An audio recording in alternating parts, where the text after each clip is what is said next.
شروع کریں. الحمد للہ نحمده ونصلی علی رسوله الکریم. آج نئی سورہ شروع ہو رہی ہے، سورہ تحریم.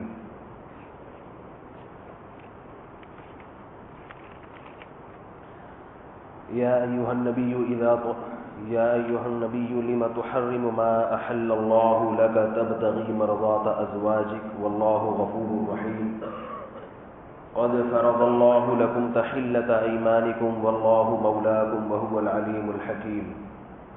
وإذ أسر النبي إلى بعض أزواجه حديثا فلما نبأت به وأظهره الله عليه عرف بعضه وأعرض عن بعض. فلما نبأها به قالت من أنبأك هذا قال نبأني العليم الخبير. سورہ تحریم کی یہ ابتدائی آیات ہیں. اے نبی، آپ اپنے اوپر ان چیزوں کو حرام کیوں کرتے ہیں جو اللہ نے آپ کے لیے حلال کی ہیں؟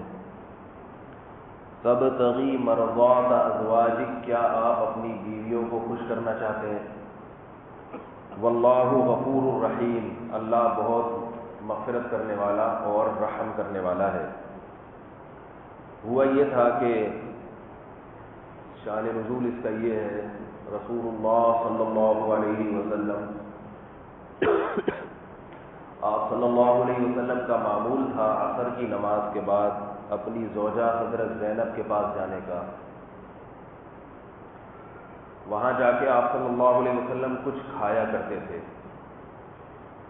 کبھی شہد پیا کرتے تھے اور کبھی کھجور کا ایک حلوہ بنایا جاتا تھا، گھی اور کھجور ملا کے وہ تناول کیا کرتے تھے. تو آپ صلی اللہ علیہ وسلم کی جو دوسری زوجات تھیں ان کو اس عمل سے تکلیف ہوتی تھی. سوگنوں میں تھوڑا سا آپس میں ایک ہوتا ہے نا غیرت کا معاملہ، ان کے گھر کیوں جا رہے ہیں. تو حضرت عائشہ رضی اللہ تعالی عنہا اور حضرت حفصہ، حضرت عائشہ حضرت ابو بکر کی بیٹی اور حضرت حفصہ حضرت عمر کی بیٹی تھی. ان دونوں نے پروگرام بنایا کہ جب نبی صلی اللہ علیہ وسلم ہم دونوں میں سے کسی کے بھی گھر آئیں تو دونوں نے یہی کہنا ہے کہ ہمیں آپ صلی اللہ علیہ وسلم کے منہ سے بدبو محسوس ہو رہی ہے. شہد پی کے آئے تھے آپ صلی اللہ علیہ وسلم، تو ہم دونوں نے کیا کہنا ہے کہ ہمیں آپ کے منہ سے بدبو آ رہی ہے. اور نبی صلی اللہ علیہ وسلم کو بدبو سے بہت نفرت تھی. بدبو کا اس لیے کہیں گے تاکہ آپ صلی اللہ علیہ وسلم یہ شہد پینا چھوڑ دیں، کیونکہ بدبودار چیز تو آپ نہیں کھایا کرتے تھے. اور ان دونوں ازواج کا مقصد کیا تھا کہ ان کے گھر نہ جایا کریں. حضرت حفصہ نے بھی کہا کہ کچھ آپ کے منہ سے مغافیر ایک بوٹی ہے، وہ ایک بدبودار بوٹی ہوتی تھی. تو حضرت حفصہ نے بھی یہی کہا کہ ہمیں آپ کے منہ سے بدبو آ رہی ہے. اور حضرت عائشہ نے بھی یہ کہا. آپ صلی اللہ علیہ وسلم نے قسم اٹھا لی کہ میں کبھی شہد نہیں پیوں گا. حضرت حفصہ کے سامنے قسم اٹھائی کہ اللہ کی قسم میں کبھی شہد نہیں پیوں گا. حضرت حفصہ خوش ہو گئی کہ بھئی جو پینے جایا کرتے تھے وہ شہد ہی حرام کر لیا ہے اپنے اوپر، اب وہاں داخلہ بند. اور نبی صلی اللہ علیہ وسلم نے حضرت حفصہ کو ایک اور راز کی بات بتائی. وہ یہ بتائی جمہور محدثین کے نزدیک کہ میرے مرنے کے بعد عائشہ کے والد اور تمہارے والد خلیفہ بنیں گے. ابو بکر اور عمر کیا بنیں گے؟ خلیفہ. اور منع کیا کہ یہ دونوں باتیں دوسری زوجات کو نہ بتانا کہ میں نے شہد کے اپنے اوپر حرام کر لیا ہے، قسم کھا لی ہے. اور یہ دوسری رات کی بات. حضرت حفصہ تو خوش تھی، پروگرام دونوں نے بنایا تھا، حضرت عائشہ نے حضرت حفصہ نے مل کے. تو حضرت حفصہ نے جا کے حضرت عائشہ کو تو بتا ہی دیا کہ بھئی جو مقصد تھا پورا ہو گیا، قسم اٹھا لی ہے، اب شہد وید نہیں پئیں گے آپ صلی اللہ علیہ وسلم. جا کے اطلاع بھی دے دی کہ بھئی خوش ہو جاؤ. حالانکہ رسول اللہ صلی اللہ علیہ وسلم نے منع فرمایا تھا. اب شہد کو تو آپ صلی اللہ علیہ وسلم نے قسم کھا کے اپنے اوپر حرام کر لیا. اس پہ قرآن مجید کی آیات نازل ہوئی, اے نبی لما تحرم ما احل اللہ لک, جن چیزوں کو اللہ نے آپ پر حلال کیا ہے آپ ان کو اپنے اوپر کیوں حرام کرتے ہیں. تبتغی مرضات ازواجک, اپنی زوجات کو, اپنی بیویوں کو خوش کرنے کے لیے. واللہ غفور الرحیم, اللہ مغفرت کرنے والا اور رحم کرنے والا ہے. یعنی آپ نے غلط کیا, اب اس کی تلافی کیسے ہو سکتی ہے؟ اللہ معاف کرنے والا ہے. تلافی ایسے ہوگی, قد فرض اللہ لکم تحلۃ ایمانکم, اللہ نے آپ پر لازم کر دیا ہے کہ آپ اپنی قسم کو توڑیں. اس قسم کی قسموں کو توڑنا اللہ نے لکھ دیا ہے. واللہ مولاکم, اللہ تمہارا دوست ہے. وہو العلیم الحکیم, وہ خوب جاننے والا اور حکمت والا ہے. یعنی اللہ کو یہ بات پسند نہیں ہے کہ آپ ایک زوجہ کے غلط مطالبے کو پورا کرنے کے لیے قسم اٹھا لیں. شہد تو حلال چیز ہے. پھر آپ صلی اللہ علیہ وسلم کو اللہ نے وحی کے ذریعے بتا دیا کہ آپ نے جو راز کی بات بتائی تھی حفصہ کو, وہ بات انہوں نے حضرت عائشہ کو بتا دی ہے. یہ وحی کے ذریعے نبی کو علم ہو گیا. تو نبی صلی اللہ علیہ وسلم نے حضرت حفصہ کو بتایا تو حضرت حفصہ حیران ہوئی. اس کا ذکر ہے اس میں, وَإِذْ أَسَرَّ النَّبِيُّ إِلَىٰ بَعْضِ أَزْوَاجِهِ حَدِيثًا, اور وہ وقت بھی یاد کرنے کے قابل ہے جب نبی نے اپنی بیویوں میں سے کسی زوجہ کو کچھ راز کی بات اس کے سامنے کی. فَلَمَّا نَبَّأَتْ بِهِ, لیکن ان زوجہ نے وہ خبر آگے بیان کر دی. وَأَظْهَرَهُ اللَّهُ عَلَيْهِ, اور اللہ نے نبی کو اس پر مطلع کر دیا کہ تمہاری زوجہ نے وہ بات آگے بتا دی ہے.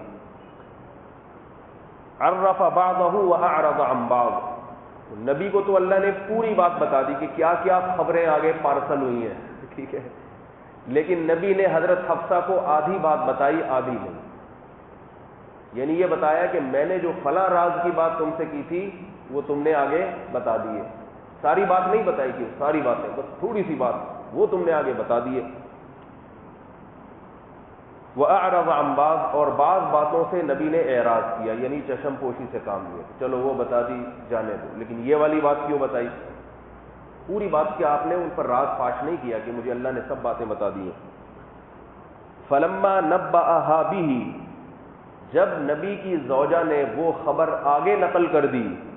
قالت, نہیں, فَلَمَّا نَبَّأَهَا بِهِ, جب اللہ کے نبی نے اپنی زوجہ کو وہ بات بتا دی کہ یہ راز کی بات میں نے تم سے کہی تھی کہ آگے نقل نہ کرنا, اور تم نے آگے نقل کر دی ہے. تو جب اتنی بات بتائی, قالت, تو وہ زوجہ کہنے لگی, من انبأک ھذا, آپ کو کس نے بتایا کہ میں نے آگے بتا دی ہے؟ اس لیے کہ جس کو میں نے بتائی ہمارا آپس میں کیا تھا, کمٹمنٹ تھا کہ بھائی آپس کی ہے, یہ کسی اور کو نہیں بتانا. قال نبأنی العلیم الخبیر, تو نبی نے فرمایا کہ مجھے خبر دی ہے اس ذات نے جو ہر چیز کو جاننے والا بھی ہے اور ہر چیز سے باخبر بھی ہے.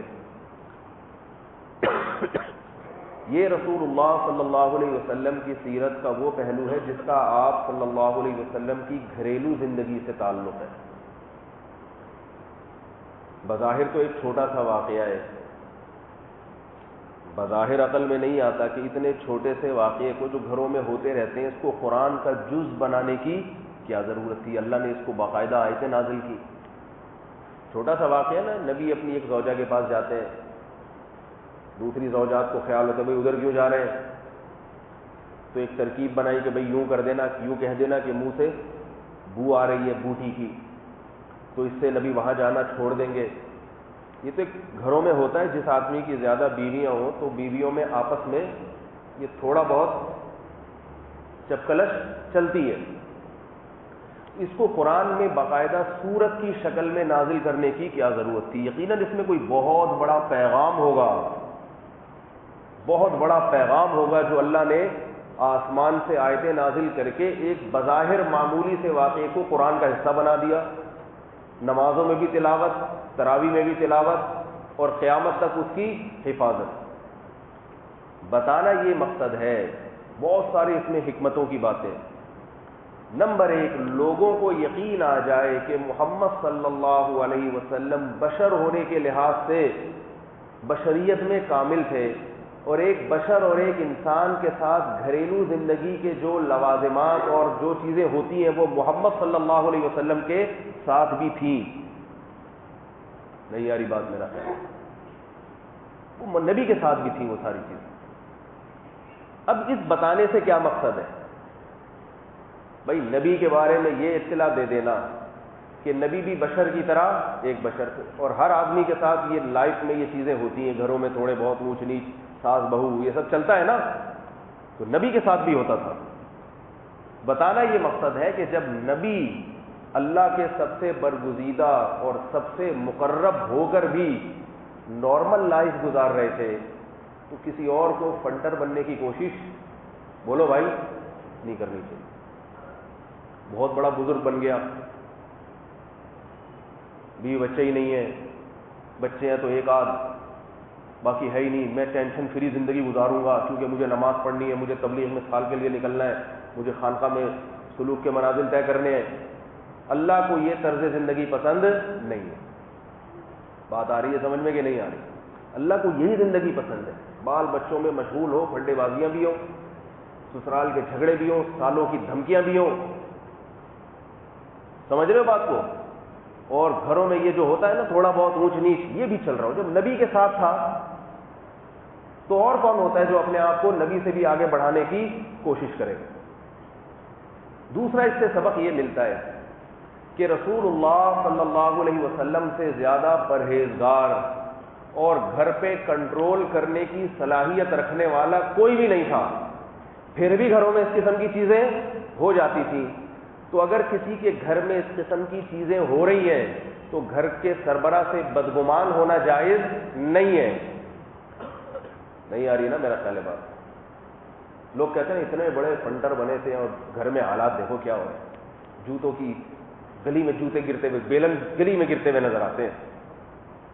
بھائی جتنا بھی بڑا فنٹر ہو، خواتین کو قابو کرنا آسان کام نہیں ہے، اور نبی صلی اللہ علیہ وسلم نے یہ بات جیسے اپنے عمل سے بتائی، قرآن نے بھی اس کو ظاہر کیا، تو نبی نے اپنے قول سے بھی یہ بات سمجھائی ہے۔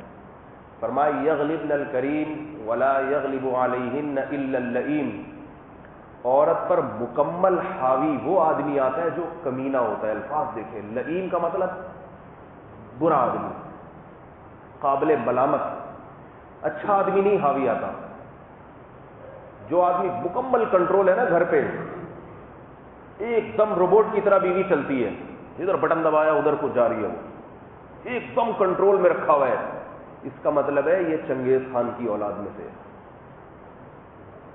نہیں ہے، حجاج بن یوسف کے خاندان سے ہے۔ اس نے گھر میں بہت زیادہ سختی کی ہوئی ہے، ایسی سختی جو یہ خود برداشت نہیں کر سکتا، بہت زیادہ۔ تو جب نبی نے نہیں ایسا حساب کتاب رکھا ہوا تو کوئی اور کہاں سے ہو سکتا؟ اور آپ نے فرمایا ولا یغلب علیہن یغلبن الکریم، اور جو عزت دار آدمی ہوتا ہے، شریف آدمی ہوتا ہے، اس پر بیوی حاوی آ جاتی ہے۔ اس لیے نہیں کہ وہ کمزور ہے، مرد کبھی کمزور نہیں ہوتا، بلکہ اس لیے کہ وہ یہ سوچتا ہے کہ اللہ نے اس کو کمزور بنایا، عقل بھی تھوڑی سی ناقص رکھی ہے، تو تھوڑی بہت اس کی ٹیڑھی میڑھی باتیں برداشت کر لو، چلتا ہے۔ جو اپنی بیٹیوں کے بارے میں چاہتے ہیں نا کہ تھوڑا سا داماد برداشت کیا کرے، تو اپنی بیوی کے معاملے میں بھی انسان کا وہی رویہ ہونا چاہیے۔ داماد کے بارے میں تو چاہتے ہیں کہ جتنی الٹی سیدھی میری بچی ہو، لیکن داماد جو ہے نا حسن اخلاق کا مظاہرہ کرے، کہتے ہیں کہ نہیں چاہتے ہیں کہ نہیں چاہتے؟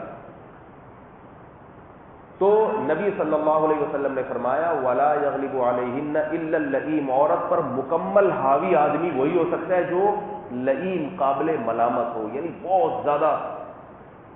بعض لوگ ہوتے ہیں نا گھر میں شیر ہوتے ہیں اور گھر کے باہر آ کے لومڑی بن جاتے ہیں، عورت پہ جو ہے نا بہت سخت ہوتے ہیں وہ، کیونکہ وہ کمزور ہے، کچھ کر نہیں سکتی۔ ایسے بہت کیسز آ رہے ہیں، آپ کو کیا بتاؤں، بعض کیسز تو ایسے آتے ہیں کہ سن کے خدا کی قسم رونے کو دل چاہتا ہے۔ آج کل کا مرد جب ہی قابو میں رہتا ہے جب سسرال اسٹرانگ ہو، مضبوط ہو، واقعات جو آ رہے ہیں نا سامنے وہ ایسے آ رہے ہیں. بیوی کے بھائی طاقتور ہیں, سسرال مالی لحاظ سے مضبوط ہے, داماد دب کے رہے گا, حقوق ادا کرے گا. جہاں معاملہ یہ ہوا کہ وہ غریب لڑکی ہے, اس کے بھائی نہیں ہے یا کمزور ہے, باپ بوڑھا ہے یا غریب ہے, تو یہ کھا جاتا ہے اس کو. اتنا ذہنی ٹارچر کرتا ہے, اتنا ذہنی ٹارچر کرتا ہے کہ اس کی زندگی عذاب بنا کے رکھ دیتا ہے. لڑکیوں سے ناجائز تعلقات بھی رکھے گا. بیوی روتی رہے گی سارا دن گھر میں پڑی ہوئی, دوستیاں بھی لگائے گا اور دھمکیاں دے گا طلاق کی, رہنا رہو نہیں تو جاؤ. وہ بیچاری کہاں جائے؟ اس کے دروازے گھر میں باپ نے بھی بند کر دیے کہ یہاں آنے کی اجازت نہیں ہے. اتنی مصیبت سے بزرگوں سے دعائیں کرا کے, تعویذ گنڈے کرا کے, اور جو ہے نا مختلف ٹوٹکے کرا کے تو میں نے گھر سے رخصت کیا تھا. اب واپس آ گئی میرے لیے ایک نئی مصیبت. وہ چونکہ غریب ہے وہ بھی ساتھ نہیں دیتا. یہ فرضی باتیں نہیں کر رہا, میرے پاس فون آتے ہیں, کتنی عورتیں بیچاری پریشان ہیں. ہاں ذرا اور یاد رکھو یہ عذاب میں بھی والدین نے ڈالا ہے. میری باتیں لوگوں کو بری تو لگتی ہیں لیکن حقائق پر مبنی ہے. اولاد زیادہ ہونے کا ایک فائدہ یہ ہوتا ہے کہ بھائیوں کو بھائیوں کی طاقت, بہنوں کو بھائیوں کی طاقت ملتی ہے. ماں باپ تھوڑے دنوں میں مر جاتے ہیں, پھر بہن بھائی ہیں جو ایک دوسرے کے کام آتے ہیں. میرے پاس جب خواتین کے فون آتے ہیں نا کہ میرے ساتھ یہ ہو گیا, ظلم ہو رہا ہے, میں کہتا ہوں بھائی اپنے بھائیوں کو بتاؤ نا, میں کیا کر سکتا ہوں آپ کی مدد. اپنے بھائیوں کو بتاؤ تاکہ بہنوئی کو پکڑے. بھائی ہے ہی نہیں, 2 ہی بچے تھے. والدین کے کتنے بچے تھے؟ 2. ایک میں ہوں اور ایک اور ہے. ایک وہ بھی یا تو بہن ہوگی یا بھائی ہوگا, تو ایک اکیلا کیا کرے گا؟ وہ بھی کہیں امریکہ میں رہتا ہے, انگلینڈ میں رہتا ہے. نقصان ہو گیا کہ نہیں ہو گیا؟ والدین نے نسل روکی, یہ سوچ کے نسل روکی تھی کہ ان 2 کو ہم اچھے طریقے سے پال لیں گے. پال کے دکھاؤ. بہن بھائی زیادہ ہوتے ہیں تو وہ خود ایک مضبوط طاقتور جو ہے نا ایک گروہ بن جاتا ہے ان کا, پھر کوئی چھیڑ چھاڑ کر کے دکھائے. بہنیں بھی زیادہ ہوتی ہیں تو وہ بھی کام آ جاتی ہیں, وہ اپنے شوہروں کو انوالو کر دیتی ہیں. ایسے بھی میں نے لوگ دیکھے ہیں کہ سالی پر ظلم ہو رہا ہے, بھائی نہیں ہے سالی کے, تو وہ جو کیا کہتے ہیں اس کو, بہن کے شوہر کو, بہن کے بہنوئی, وہ بھائی کا کردار ادا کر دیتا ہے. لیکن وہ بھی ایک آدھ ہونا کافی نہیں ہے. ایک آدھ کا کیا پتہ, ایک ہی انڈا وہ بھی گندا. زیادہ تعداد ہوتی ہے تو خاندان مضبوط ہوتا ہے, مضبوط, پھر کوئی چھیڑ چھاڑ کر کے دکھائے. اور ایسی خواتین جن کا خاندان ہے نا بڑا خاندان ہے, زیادہ بہن بھائی ہیں ان کے, وہ مضبوط ہوتی ہیں. وہ 4-4 6-6 سالے کھڑے ہوئے ہوتے ہیں لائن میں. بولے بھائی چھیڑ کے تو دکھاؤ کچھ حقوق.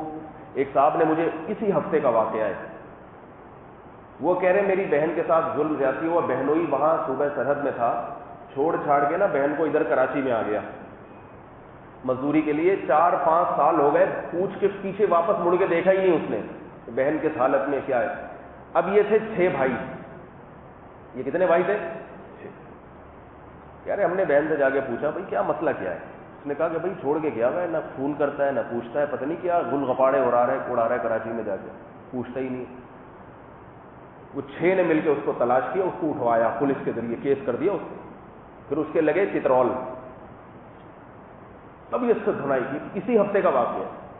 وہ پاؤں میں گر کے معافیا مانگی اس نے, اور حقوق ادا کرنے پر بھی امان. اب ہنسی خوشی زندگی گزار رہا ہے. اگر اس کے بھی 2 ہی بچے ہوتے اس بہن کے, وہ آتا ہے بھائی.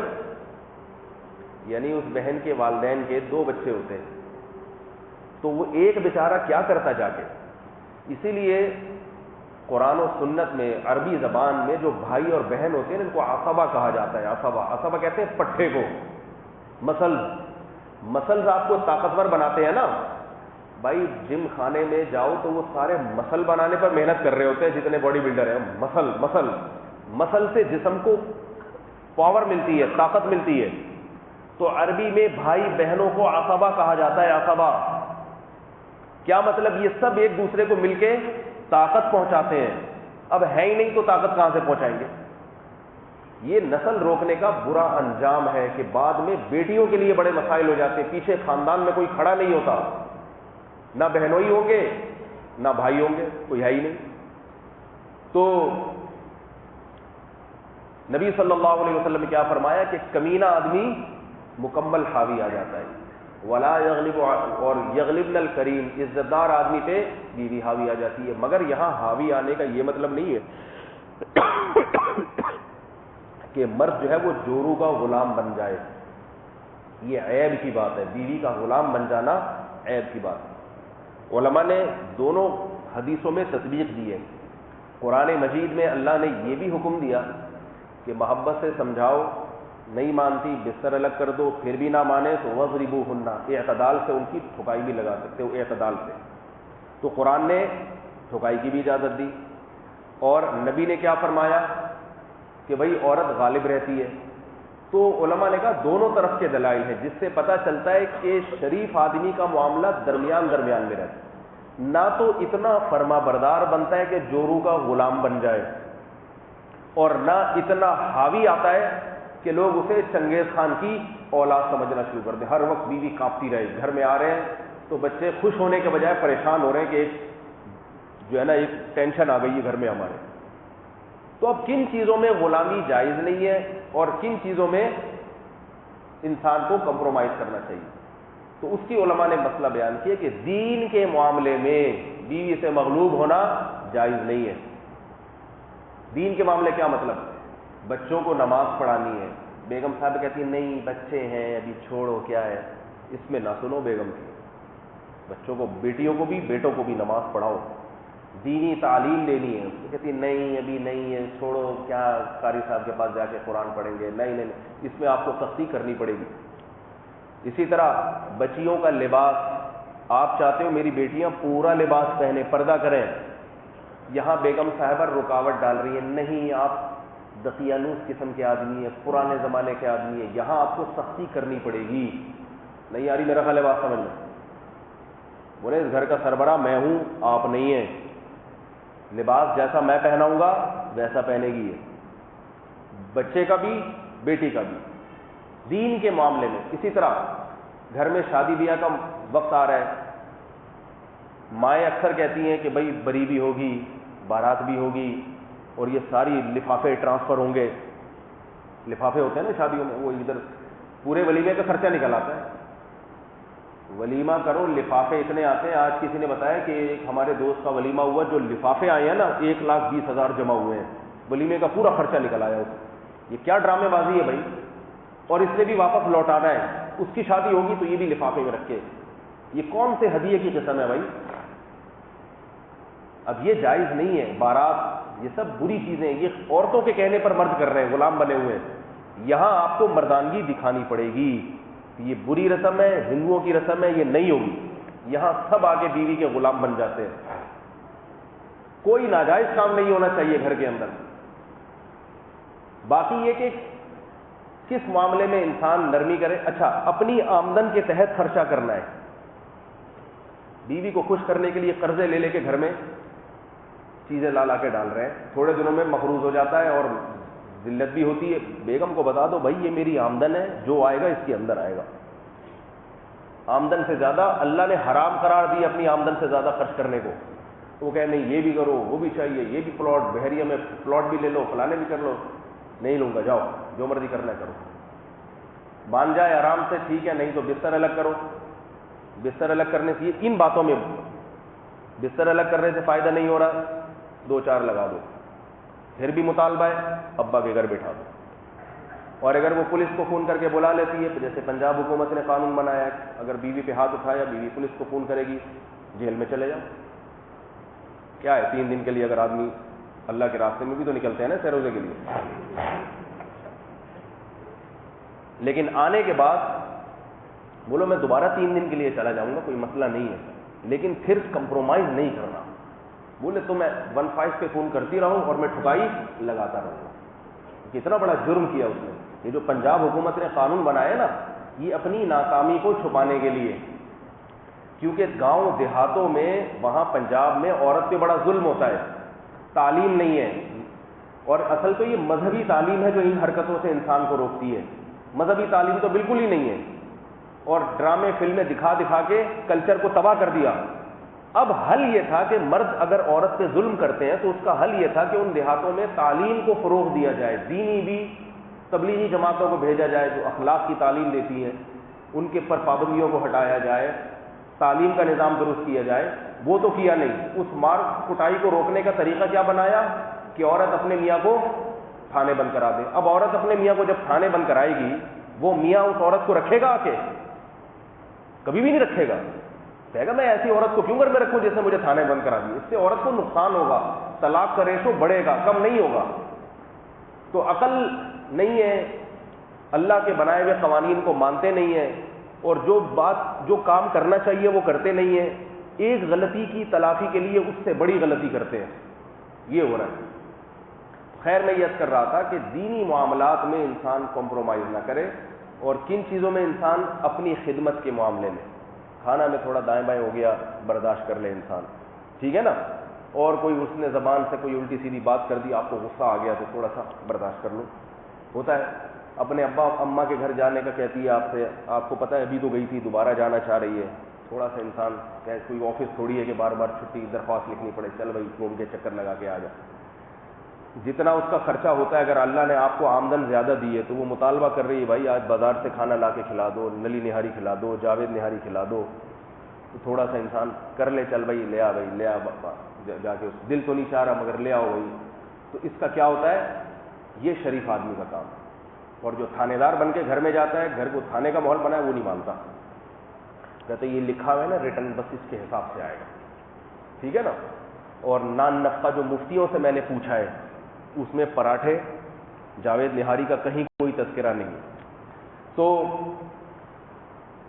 دوسری حکمت کیا معلوم ہوئی کہ رسول اللہ صلی اللہ علیہ وسلم جو سرور دو عالم تھے، اس کائنات کے سردار تھے، ان کے گھر میں بھی تھوڑی بہت اونچ نیچ ہو جائے۔ اور بھی بہت سارے واقعات ہیں سیرت میں اس اونچ نیچ کے گھریلو معاملے میں۔ تو ایک دفعہ تو نبی صلی اللہ علیہ وسلم اتنا غضبناک ہوئے اپنی بیویوں سے، اتنا غصے ہوئے کہ گھر چھوڑ کے چلے گئے، اور قسم اٹھائی ایک مہینے تک کسی کے قریب نہیں جاؤں گا، ایک مہینے تک، ایک مہینے کے لیے گھر سے نکل گئے۔ آج ہے کوئی 3 دن کے لیے بھی نکلتا ہو، اتنی لڑائی نہیں ہوتی، لیکن بیویوں کی باتوں سے اتنے پریشان ہو گئے کہ ایک مہینے کے لیے گھر سے نکل گئے۔ 29 دن کے بعد واپس آ گئے۔ کسی نے کہا ابھی مہینہ پورا تو نہیں ہوا، آپ نے فرمایا چاند 29 کا ہے، دیکھ لو، ٹھیک ہے، چاند کیا ہے؟ 29 کا ہے۔ 29 واقعی 29 کا چاند تھا، تو اس لیے کہ وہ علیحدگی آپ صلی اللہ علیہ وسلم کو بہت شاق گزری، تو یہ نبی کے گھر میں بھی ہو جاتا ہے۔ لیکن آج کل الٹا ہو رہا ہے۔ قیامت کی علامت ہے کہ جب ناراضی ہوتی ہے بیوی چلی جاتی ہے 6 مہینے کے لیے، میاں کہیں نہیں جاتا، میاں نہیں جاتا، بیوی بھاگ جاتی ہے۔ بیوی کے لیے بھاگنا بہت برا ہے، یاد رکھو۔ عورت کے لیے شوہر کے گھر کو چھوڑنا اس کی اجازت کے بغیر یہ بہت بری حرکت ہے، وہ نہ چھوڑے اس کا گھر۔ آج کل بات بات پہ نا وہ سارا بوریا بستر گول کر کے بھاگ جاتی ہے، جذباتی ہوتی ہیں، پھر بعد میں 2-4 دنوں بعد خیال آتا ہے یہ کیا ہو رہا ہے حماقت۔ تو نبی صلی اللہ علیہ وسلم ایک مرتبہ آپ صلی اللہ علیہ وسلم اپنی بیٹی حضرت فاطمہ سے ملنے گئے، اور حضرت علی سے، اپنے داماد حضرت علی سے، نبی کی بیٹی سے بڑھ کر اس کائنات میں کسی کی بیٹی ہو سکتی ہے۔ جب گئے ہیں پوچھا کہ حضرت فاطمہ سے کہ علی کہاں ہیں، تو فرمایا کہ ان سے میری کسی بات پہ اونچ نیچ ہو گئی ہے، ناراض ہو کے گھر سے چلے گئے۔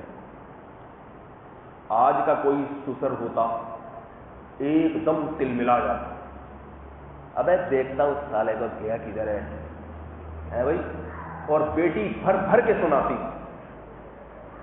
بیٹی کا جب پھڈا ہوتا ہے نا اپنے شوہر سے، تو اپنے باپ کو جو وہ پھڈے کی داستان سناتی ہے، جتنا ہوتا نہیں ہے وہ ایسے لگا بجھا کے سناتی ہے، اور وہ غصے سے 2-2 فٹ تل ملا رہا ہوتا ہے۔ تو نبی کا حق تھا کہ آپ کہتے کہ میری بیٹی سے علی کون ہوتا ہے جھگڑنے والا، میں نے علی کو اتنی عزت دی، اپنی بیٹی اس کو دے دی، پیغمبر کی بیٹی، بتاؤ اس سے بڑا کسی کا اکرام ہو سکتا ہے کہ نبی اپنی بیٹی اس کے حوالے کر دے؟ تبھی صحابہ کرام حضرت فاطمہ کی زندگی میں حضرت علی کا بہت اکرام کرتے تھے۔ حدیث میں آتا ہے کہ جب حضرت فاطمہ کا انتقال ہوا تو حضرت علی نے دیکھا کہ اب لوگ میری اس طرح عزت نہیں کرتے جس طرح پہلے کیا کرتے تھے، کرتے تو اب بھی تھے لیکن پہلے بہت زیادہ تھی, اب اس میں تھوڑی سی کمی آ گئی ہے. کیوں؟ پہلے بہت زیادہ کیوں؟ بھائی ان کے نکاح میں نبی کی بیٹی ہے, جب وہ ختم ہو گئی, انتقال ہو گیا, تھوڑی سی کمی آئی, تھوڑی سی اس میں. تو کتنی عزت حضرت علی کی, آج بھی حضرت علی کا مقام کیوں ہے نبی کے داماد. تو نبی صلی اللہ علیہ وسلم کو کتنا غصہ آنا چاہیے کہ علی میری بیٹی سے لڑ رہا ہے بھائی, اور لڑ کے گھر سے چلا گیا غصے میں. کچھ بھی غصہ نہیں آیا نبی صلی اللہ علیہ وسلم. اس میں بتایا گیا ہے کہ جب اپنی بیٹی سے اپنے داماد کی برائی سنو تو ایک دم سیخ پا نہ ہو جایا کرو, اس کو نارمل لیا کرو, بولو چلتا ہے. نہیں یار کیا بچوں کی طرح سکھا رہا ہوں آپ کو, یہ باتیں بوڑھے کرتے ہوئے اچھے لگتے ہیں, ٹھیک ہے. بزرگوں کی باتیں جو میں آپ اس عمر میں آپ کے سامنے بھی دادا ناناؤں سے سنا کرتے تھے ہم لوگ. تو جب بیٹی شکایت کرے اپنے میاں کی, اول تو بیٹی کو چاہیے جتنی بات ہے اتنی بیان کرے. وہ اس میں لگا کے نا اس کو ایسا بنا کے رکھ دیتی جیسے اس سے زیادہ غلیظ آدمی دنیا میں کوئی ہے ہی نہیں, اپنے میاں سے زیادہ. حضرت فاطمہ نے کیا بتایا, یا رسول اللہ, اے میرے والد محترم, کچھ بات ناراضی کا معاملہ ہو گیا. غصے میں گھر سے چلے گئے. نبی کو ذرا بھی غصہ نہیں آیا, نارمل لیا. اچھا بھی دیکھتا ہوں کہاں گئے. تو ہم ہوتے تو تھانے پہلے پہنچتے, نارمل لیا. ہو جاتا ہے بھائی گھر میں میری بیٹی ہے مگر ہے تو ان کی بیوی, اکٹھے رہیں گے تو کچھ تو ہوگا. آپ صلی اللہ علیہ وسلم گئے مسجد نبوی میں, دیکھا حضرت علی مٹی پہ سو رہے ہیں. مسجد نبی کا فرش مٹی کا تھا, مٹی پہ لیٹے ہوئے سو رہے ہیں اور نشان پڑ گئے چہرے پہ. گھر سے ناراض ہو کے مسجد میں لیٹ گئے جا کے اور آنکھ لگ گئی. اس سے بھی پتہ چلتا ہے کہ مسجد میں لیٹنا بھی جائز ہے, سونا بھی جائز ہے. بعض لوگ مسجد میں سونے والے کو ایسے ٹھڈے مار مار کے اٹھاتے ہیں نا اس بیچارے کو. لیٹنا بھی جائز ہے, سونا بھی جائز ہے جی. ادب کے خلاف اگر ہوتا نا حضرت علی نہ لیٹتے. البتہ یہ ضرور ہے کہ مسجد کو سرائے بنانے کی اجازت نہیں ہے. منع اس لیے کیا جاتا ہے کہ اب اگر عمومی اجازت دے دی جائے نا, تو آج کل لوڈ شیڈنگ کا زمانہ ہے. حضرت علی کا تو سال میں ایک دفعہ پھڈا ہو گیا, جھگڑا ہو گیا, آ گئے. آج تو ہر آدمی کے روز جھگڑے ہو رہے ہیں. تو مسجد کم لگے گی, وہ کوئی سرائے اور ہوٹل زیادہ لگے گی.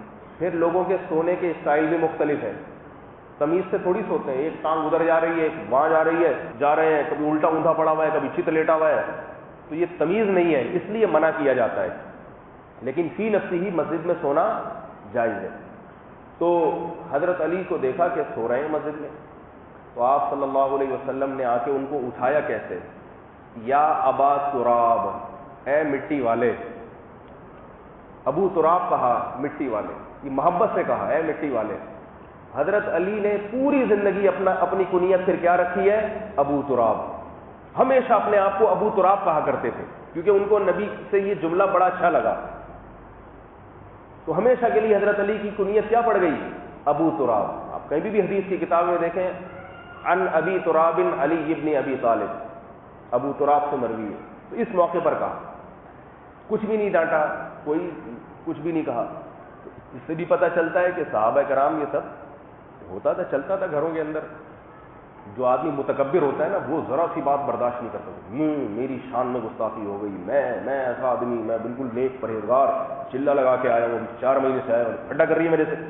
تجھے تو مجھ سے بات کرنے سے پہلے 11 دفعہ درود شریف پڑھنا چاہیے, صحیح ہے نا. اور جو ہے اس طرح سے بات ہونی چاہیے. تو نبی کی بیٹیوں کے ساتھ بھی, نبی صلی اللہ علیہ وسلم کے ساتھ خود بھی گھر میں ایسا ہوا. تو یہ دوسری حکمت سمجھ میں آ گئی. اس واقعے کو قرآن کیوں بیان کر رہا ہے, یہ بتانے کے لیے کہ اگر کسی کے گھر میں جھگڑا, اونچ نیچ ہو رہی ہے تو گھر کے سربراہ سے بدگمان نہ ہو. بولو بھائی چلتا ہے, سب چلتا ہے, ہوتا ہے. وہ لڑ وڑ کے سلو کر لیا. سلو میں بات آئی نا, بعض لوگ کہتے ہیں جب تک بات کلیئر نہیں ہوگی سلو نہیں ہوگی. اس نے یہ بولا تھا, پھر اس نے یوں بولا تھا, پھر اس نے, اس سے بات خراب ہوتی ہے, کبھی بنتی نہیں ہے. بہت بڑے بڑے معاملے ہو نا, ان میں تو جرگہ بٹھا لینا چاہیے. چھوٹے موٹے معاملوں کو بولو لڑو, خود ہی صحیح ہو جائیں گے آپس. ہمیں نہیں بتایا کرو. بیٹی کا فون آ رہا ہے باپ کے پاس, ابا میرے میاں نے یوں کہہ دیا, وہ گھر میں حل کیا کرو, ہمیں فون کر کے تنگ نہیں کیا کرو, صحیح ہے نا. ادھر ہی رہو جا کے. اس کو زیادہ حوصلہ افزائی کریں گے نا, بات پہ ابا اس کی بات سنیں گے, تو پھر ابا بھی بدگمان ہوں گے اور بڑا مسائل کھڑے ہو جاتے ہیں آگے جا کے. تو دوسری حکمت یہ، تیسری اس سے یہ پتہ چلی حکمت اس واقعے سے کہ رسول اللہ صلی اللہ علیہ وسلم کی زوجات میں آپس میں کبھی کبھار اونچ نیچ ہو جایا کرتی تھی۔ اس میں جس آدمی کی زیادہ بیویاں ہوں اس کو سبق دیا جا رہا ہے کہ سوکنوں کی حسد کو برداشت کیا کرو۔ سوکنے یہ نہیں چاہتی کہ میاں ادھر جائے، ادھر جا کے حلوہ کھائے یا ادھر جا کے شہد پیے۔ تو جب نبی کی زوجات برداشت نہیں کرتی تھیں تو آج کون ہے جو یہ کہے کہ میں ایسی فرشتہ صفت عورتیں لے کر آؤں گا جو آپس میں محبت سے رہیں گی۔ میرے پاس لوگ آتے ہیں میرے 4 شادیوں والے بیان سن کے۔ ایک دن ایک صاحب آئے لانڈی سے سفر کر کے، ایک جوان لڑکا تھا، لانڈی سے آیا، دوپہر سوتے میں مجھے اٹھایا، کہہ رہا میں بہت دور سے بڑے ضروری کام کے لیے آیا ہوں۔ مجھے غصہ تو بہت آیا، میں نے کہا آ گیا تو کہہ رہے آپ نے 4 شادیوں پہ کتاب لکھی ہے، بڑی زبردست کتاب لکھی ہے، میں بھی کرنا چاہ رہا ہوں ایک اور شادی۔ اچھی بات ہے بھائی۔ میں نے کہا کیوں کر رہے ہیں؟ ویسے ہی ثواب کے لیے کر رہے ہیں تو پھر تو ٹھیک ہے۔ کہہ رہے نہیں، اور میری تو مجبوری ہے۔ میں نے کہا کیا مجبوری ہے؟ کہہ رہے ایکچولی میری جو فرسٹ وائف ہے وہ گھر کے کام کاج زیادہ نہیں کرتی، تو میں اس کا ہاتھ بٹانے کے لیے ایک اور لانا چاہتا ہوں۔ نہیں آئی بات سمجھ میں؟ اسی گھر میں رکھوں گا تاکہ اس کا ہاتھ بٹائے۔ میں نے کہا پٹے گا، برے طریقے سے پٹے گا۔ میں نے کہا تیسری ایک لانی پڑے گی امپائر بنا کے، جو ان دونوں کی لڑائیوں میں ہر وقت بیٹھ کے سولو کراتی رہے۔ میں نے کہا پاگل ہو گئے ہو کیا؟ ماسی رکھ لو بھائی گھر میں کام کاج کے لیے۔ کہہ رہے آپ خود ہی تو کہتے ہیں ہر مسلمان کو 4 شادیاں کرنی چاہیے، آپ آج مجھے منع کر رہے ہیں۔ میں نے کہا میں اس لیے نہیں کہتا کہ ایک کام نہیں کر رہی تو دوسرے کام میں ہٹ بٹائے گی، میں نے کہا وہ بھی پڑ جائے گی کہ یہ نہیں کر رہی تو میں کیوں کروں، وہ بھی پڑ جائے گی۔ اور دونوں میں جو لڑائیاں ہوں گی نا، بیلن اٹھا اٹھا کے سر میں ماریں گے۔ میں نے کہا اللہ کے بندے کرنی ہے الگ گھر لے کے دو اس کو، الگ گھر، ساتھ بات کا نہیں ہے۔ اور الگ گھر لینے میں بھی یہ نیت نہیں ہونی چاہیے کہ آدھے کام وہ کر دے گی آدھا یہ کر دے گی۔ میں نے کہا جب 2 ہوں گی تو آدھا سر ایک گنجا کرے گی، جو بقیہ والا آدھا ہے وہ دوسری گنجا کر دے گی۔ کہہ رہی آپ کیسی باتیں کر رہے ہیں، آپ تو اتنی ترغیب دیتے ہیں۔ میں نے کہا میں اس کی ترغیب دیتا ہوں اس لیے کہ معاشرے کو اس کی ضرورت ہے کہ عورتیں زیادہ ہیں مرد کم ہیں، مرد 2 رکھیں گے تو یہ بیچاری عورتیں نمٹ جائیں گی۔ لیکن یہ کام جہاد کی نیت سے کرو، لڈو کھانے کے لیے نہیں کرو۔ جیسے جہاد کی ملک پہ اگر کوئی دشمن حملہ کر دے تو ضرورت تو ہے نا ملک کے لیے جان دینے کی، ضرورت ہے۔ جو نہیں نکلے گا اس کو لوگ ملامت کریں گے، لیکن نکلنے والے کو کہا جائے گا کہ ٹانگ بھی جا سکتی ہے، ہاتھ بھی جا سکتا ہے اور شہید بھی ہو سکتے ہو۔ ثواب کی گارنٹی ہے، حالات کی گارنٹی نہیں ہے۔ تو میں جو مردوں کو ترغیب دیتا ہوں نا 2-2 3 کریں، اس لیے کہ ضرورت ہے، سنت ہے، اس میں ثواب ہے، عورت کی کفالت پہ اجر ملے گا۔ لڈو کھانے کے لیے نہیں کہتا کہ یہ بھی ہو جائے گا، ایک ساتھ کے اندر ایک سر پہ سر دبائے گی، دوسری پاؤں کی مالش کرے گی، ٹھیک ہے نا۔ میں نے کہا دونوں مل کے گلا دبا دیں گے ایک ہی دفعہ میں، کہ نہ مالش کی ضرورت رہے اور نہ سر پہ تیل لگانے کی ضرورت رہے۔ جہاد کی نیت سے کرو، جہاد کی نیت سے کفالت کرنی ہے، پیغمبر کی سنت پہ عمل کرنا ہے۔ نبی صلی اللہ علیہ وسلم نے فرمایا سب سے بہترین صدقہ وہ ہے جو تم اپنی بیوی کو کھلاتے ہو۔ ایک آدمی ٹرسٹ میں پیسے دے رہا ہے، ایک آدمی غریبوں کو جمع کر کر کے کھلا رہا ہے، اور ایک آدمی زیادہ شادیاں کر کے 3-3 4-4 بیویوں کو کھلاتا ہے، تو نبی نے کس کے صدقے کو زیادہ اہم بیان کیا کہ یہ سب سے افضل صدقہ کر رہا ہے۔ اس نیت سے کرو، کیونکہ جب نبی کی زوجات میں آپ حضرت زینب کے پاس جا رہے ہیں تو حضرت عائشہ کو پسند نہیں آ رہا کہ بھئی کیوں گئے وہاں پہ، تو آپ جب کریں گے نا تو اس سے بھی زیادہ، حالانکہ وہ تو نبی کی بیویاں تھیں نا، ان میں تو برداشت بہت تھی، تو آپ جب کرو گے اس سے بھی زیادہ مسئلہ ہوگا۔ وہاں کیوں گیا، ادھر چائے جا کے کیوں پی، اللہ کرے میرے گھر والے نہ بیٹھے ہوں، میں بعض دفعہ ڈبل چائے بھی پیتا ہوں، ڈبل چائے بعض دفعہ پیتا ہے آدمی، ادھر بھی پی رہا ہے ادھر بھی پی رہا ہے، 2 کپ، پیٹ خراب، آدمی کہتا ہے حالات خراب نہ ہو پیٹ بھلے خراب ہو جائے۔ پیٹ کا علاج آسانی سے ہو جائے گا، حالات کی خرابی کے لیے کوئی گولی نہیں ہے، کوئی چورن چٹنی کچھ بھی نہیں ہے، پیٹ خراب ہو کارمینہ سے سیٹ ہو جاتا ہے۔ تو جہاد کی نیت سے، صحیح ہے نا، یہ اچھی طرح اور کریں ضرور، لیکن نیت یہ ہونی چاہیے کہ بھائی جب نبی صلی اللہ علیہ وسلم نے بھی تو کتنی ذمہ داریاں تھیں، 9 بیویاں، اور حدیث میں آتا ہے آپ صلی اللہ علیہ وسلم کی بیویوں کے 2 گروپ بن گئے تھے، 2، جب کوئی مسئلہ ہوتا تھا نا ایک گروپ اس طرف ہو جاتا تھا، ایک اس طرف ہو جاتا تھا، اور کتنی ان میں تھی کہ ایک دفعہ رسول اللہ صلی اللہ علیہ وسلم امی عائشہ کے پاس سے حضرت زینب نے حلوہ بنا کے بھیجا. حضرت زینب سے حضرت عائشہ رضی اللہ تعالی عنہا کو بڑی غیرت آتی تھی. کیوں؟ کیونکہ ایک تو حضرت زینب نبی کی سگی پھوپھی کی بیٹی تھی، بالکل قریبی، تو ظاہر ہے جو اپنی قریبی رشتہ ہوتا ہے نا اس کی رغبت انسان کو زیادہ ہوتی ہے. اس پہ حضرت عائشہ، اور یہ نبی کی محبت میں تھا، مگر کبھی بھی کسی زوجہ کو نقصان نہیں پہنچایا ہے، ظلم نہیں کیا کسی کے اوپر، ظلم نہیں کیا. حدیث میں آتا ہے جب آپ صلی اللہ علیہ وسلم حضرت عائشہ کے پاس تھے تو حضرت زینب نے حلوہ بنا کے بھیجا. حضرت عائشہ کو اتنا غصہ آیا کہ میرے پاس بیٹھے، میری باری اور وہاں سے مداخلت کی ہو رہی ہے. تو امی عائشہ رضی اللہ تعالی عنہا نے وہ حلوے کی پلیٹ اٹھا کے زمین پہ ماری اور توڑ دی. آپ صلی اللہ علیہ وسلم کو ذرا بھی غصہ نہیں آیا، بلکہ نیچے بیٹھے اور صحابہ سے فرمایا غارت امکم، تمہاری ماں کو غیرت آ گئی ہے، غیرت، ٹھیک ہے نا، غیرت آ گئی. اور وہ اپنے مبارک ہاتھوں سے جمع کیا اور حضرت عائشہ سے فرمایا کہ یہ برتن کی قیمت ادا کر دینا. مطلب یہ کہ غیرت اپنی جگہ، مگر برتن تو بہرحال اس کا ٹوٹا ہے نا، اس کے پیسے یا یہ اس جیسا برتن دے دینا. ظلم نہیں ہونے دیا کہ بھئی ایک سوگن کسی سوگن پہ ظلم کرے. تو اور اس کے کئی واقعات ہیں. حضرت سودا رضی اللہ تعالی عنہا تھی، حضرت عائشہ نے ایک دفعہ کوئی ملیدہ بنایا، حضرت سودا سے کہا اس کو کھائیں آپ. حضرت سودا نے کہا میں نہیں کھاتی. حضرت عائشہ کو غصہ آیا کہ میں نے اتنی محنت سے چیز بنائی ہے اور یہ کہہ رہی ہے کہ میں نہیں کھاؤں گی. تو تھوڑا سوکنوں میں ہونے لگتا ہے نا غیرت کہ بھئی یہ اپنے آپ کو زیادہ اونچا ثابت کر رہی ہے اور میری بنائی ہوئی چیز نہیں کھا رہی. حضرت عائشہ نے وہ ملیدہ اٹھا کے ان کے منہ پہ مل دیا، پورا ملیدہ آٹے کا نا منہ پہ چپیڑ دیا. آپ صلی اللہ علیہ وسلم یہ منظر دیکھ رہے ہیں اور مسکرا رہے ہیں، ہنس رہے ہیں. آپ صلی اللہ علیہ وسلم نے حضرت عائشہ کو پکڑا اور حضرت سودا سے فرمایا اپنا بدلہ لے لو. کیا کر لو؟ انہوں نے بھی اٹھا کے پورا ان کے چہرے پہ پچڑ پورا مل دیا ایسے کر. تو یہ سب نبی صلی اللہ علیہ وسلم کی گھریلو زندگی تھی، بالکل نیچرل لائف تھی، نارمل زندگی تھی. تبھی تو سید الانبیاء ہیں کہ ہر چیز میں ہمیں آپ سے ہدایت ملتی ہے.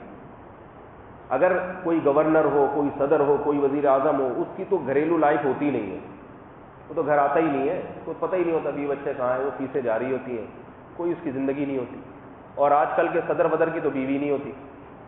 وہ تو پرانے صدر تھے، وہ مری بیوی ان کی، تو انہوں نے شکر ادا کیا اللہ کا کہ چلو یار اپنی ذمہ داری پہ خود ہی دھماکے سے شہید ہو گئی، ٹھیک ہے نا، جان چھوٹی لاکھوں پائے. تو جب ان کے بال بچے ہی نہیں ہوتے تو ان کو رہبر اور رہنما لوگ کہاں سے بنائیں گے؟ تو اللہ کے نبی صلی اللہ علیہ وسلم کے اس واقعے کو اللہ نے قرآن میں بیان کیا، یہ سبق دینے کے لیے کہ جب ایک سے زیادہ زوجات ہوں گی تو سوکنوں میں آپس میں شبقلش ہوگی، لیکن ظلم کی حد تک نوبت نہیں آنی چاہیے. ظلم نہیں کہ وہ اٹھا کے اس کو مار دیا یا اس کے پیسے چوری کر لیے، یہ زیادتی ہے، یہ بہت بڑا گناہ ہے. تھوڑی بہت شبقلش آپس میں ہوگی. اور چوتھا سبق یہ ملتا ہے کہ اتنی شبقلشوں کے باوجود بھی نبی نے نکاح کثرت سے کیے، یہ بتانے کے لیے کہ گھر بار کو پالنا ہے، چاہے اس میں ٹینشن ہی کیوں نہ ہو. آج کتنے لوگ کنوارے رہتے ہیں، نکاح نہیں کرتے کہ بھائی بیوی آئے گی ٹینشنیں بھی آئیں گی، کوئی بات نہیں آنے دو. نبی کی سنت پوری کرنی ہے تو شادی شدہ آدمی کو کچھ تو پریشانیاں ہوتی ہیں نا. بھائی شادی سے پہلے تو 3 بجے گھر آ جائے، ابا پوچھے کہاں تھا، بولے مدنی مسجد گیا بتا میں. ابا کو ٹوپی کرانا بہت آسان ہے، 2-2 3-3 دن گھر سے غائب رہو، سیروزے پہ گیا بتا، خانقاہ میں بیٹھا ہوا تھا. لیکن جب شادی ہو جاتی ہے تو بیوی کو ٹوپی کرانا بڑا مشکل کام.